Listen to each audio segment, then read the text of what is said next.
Hey everybody, Monica here from Reilly Auto Parts to show you how to change the cabin air filter in a 2010 to 2014 Subaru Outback. Before I get into that, take a second to subscribe to our channel if you haven't already so you don't miss out on any of our new content. Today I'll be changing the cabin air filter in this 2011 Outback.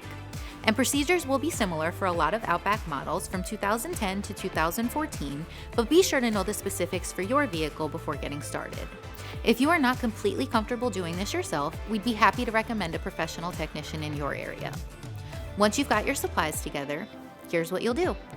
Your cabin air filter is behind your glove box, so start by emptying your glove box. On the outside of the compartment toward the passenger door, slip the dampener off its post. Press in on both sides of the glove box to release it from its stops, and lower it. Behind where the glove box was, on the filter cover, you'll see tabs on the right and left that you'll squeeze to detach each side to remove it. Slide the old filter out of the housing. Clean any debris from inside the housing before installing your new cabin air filter. Install the new filter with the airflow arrow pointed downward.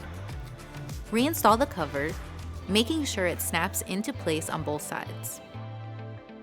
Raise the glove box until it re-engages with the stops on both sides.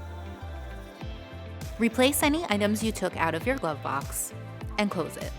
And that's it! You'll find everything you need for this and other jobs at your local O'Reilly Auto Parts store or O'ReillyAuto.com.